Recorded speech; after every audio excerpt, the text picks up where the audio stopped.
A warm welcome to Tarot Talks podcast with Edith Mary, where we take a deep dive into each of the tarot cards one by one.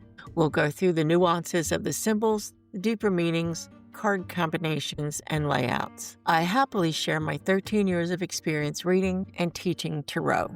There's a lot to cover, and I welcome your input and insights as we travel the path of the tarot. I'll also answer any questions you have texted or emailed me. You can reach me by email, Facebook, TikTok, or Instagram, all of which can be found on my introduction page. I'm your host, Edith Mary, master reader and tarot educator.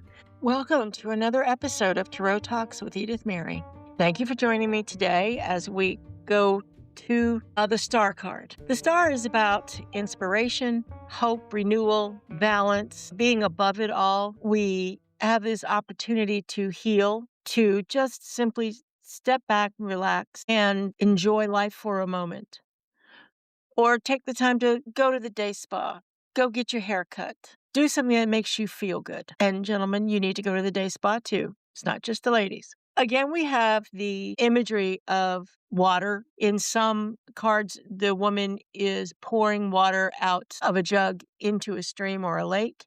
And in others, she's standing in it halfway, like 1 foot in and 1 foot out. So it's this same symbology as being in the flow and receiving healing while being anchored and safe on land or wherever it is. Home is a nice anchor as well, because that's where you're safe. You can set aside the mundane work for a while and just feed your spiritual needs. While you're feeding your earthly needs, you can do both at the same time, healing and being in balance. The stars that are in most decks above the lady's head represent lofty heights, as usual, spiritual ascension, spiritual understanding, spiritual enlightenment. There's generally trees around her and water, of course. It all represents nurturing and healing. Staying anchored while you heal. Healing itself becomes something anchoring. It can be very emotional because there's water, there's always emotions, but it can be emotional healing, which means we're healing from depression, we're healing from anxiety, we're healing from a broken heart. We're still maintaining some balance, but it's a time of rest and of healing. So there's really no downside to it. We're being grounded and we're being cleansed at the same time. You have a strong mind, body, spirit connection, and we're happy. We're doing what we're supposed to do. Balance has been achieved. We're but on vacation. So maybe it's time to come back from that. Maybe it's time to bring that peace with you into your everyday life. Bring the healing with you so that when you return from that retreat or when you return from vacation or that spiritual growth that you've just had, you can carry it with you like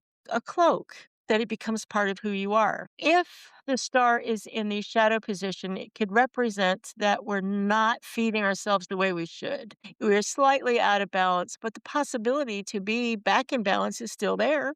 We've maybe lost a little bit of our connection to spirit, or maybe letting go of our sense of self. We're spending way too much time doing spiritual work and we're ungrounded. And sometimes we have to acknowledge our pain before we can even heal it.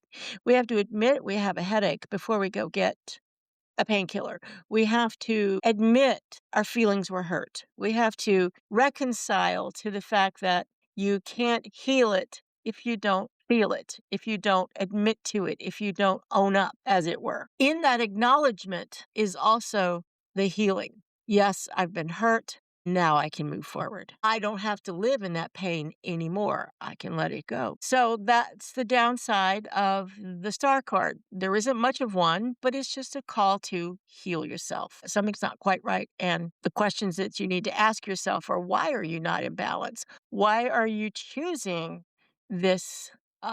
Why are you choosing to sit in the darkness instead of the light? What do I need to do to feed myself better? What do I need to help my family? Or did I somehow become closed off spiritually because I was hurt or because I misunderstood? And how do I get back to that balance? Because if you're not taking really good care of yourself, you also cannot take good care of others, because eventually you will break down and you won't be able to care for anybody. Then somebody will have to be taking care of you. And as a natural born caregiver, we don't like that. So the best thing to do is to avoid breaking down by taking care of myself, getting massage, going to our spiritual place, reconnecting with the divine, with God, with your guides or whatever, and reconnecting with yourself. Are you in a good place? Are you in a place you can move forward? Those are the things that you need to consider when the star card comes up. And sometimes in shadow position is, what do I need? And the really hard part of that asking the question is listening for the signs, listening for the answers. 'Cause you will get them. When you ask a question, you always get an answer. Are you listening for it? Are you heeding it? It isn't so much a matter of listening. We listen like, yeah, I know, I need to go to the gym. And you ignore it and you have a heart attack because you didn't go to the gym. Hopefully it's not that dramatic, but you get my point. So thank you for listening. Thank you for joining me on every part of this journey that we've had together so far. There's plenty more to come, trust me. We're only on 17 episodes. So if you had some value out of today, let me know. If you had a differing opinion, let me know. Let's connect in some way. So until next time, I will talk to you later. Bye-bye. You have been listening to Tarot Talks with Edith Mary. If you have any questions or differing opinions about anything you've heard today, please feel free to reach out. I always welcome curious minds and encourage study and open discussion as long as we are kind and use our manners. I am currently accepting new clients and students. Though the classes do fill up fast, another one will always be coming up. All of the information you need to reach me is on my introduction page. If you happen to be interested in sponsoring an episode or making a financial gift, please reach out. That information is also listed on my introduction page. Your support makes all of this possible and is very much appreciated. Thank you so much for listening, and we'll talk tarot next time.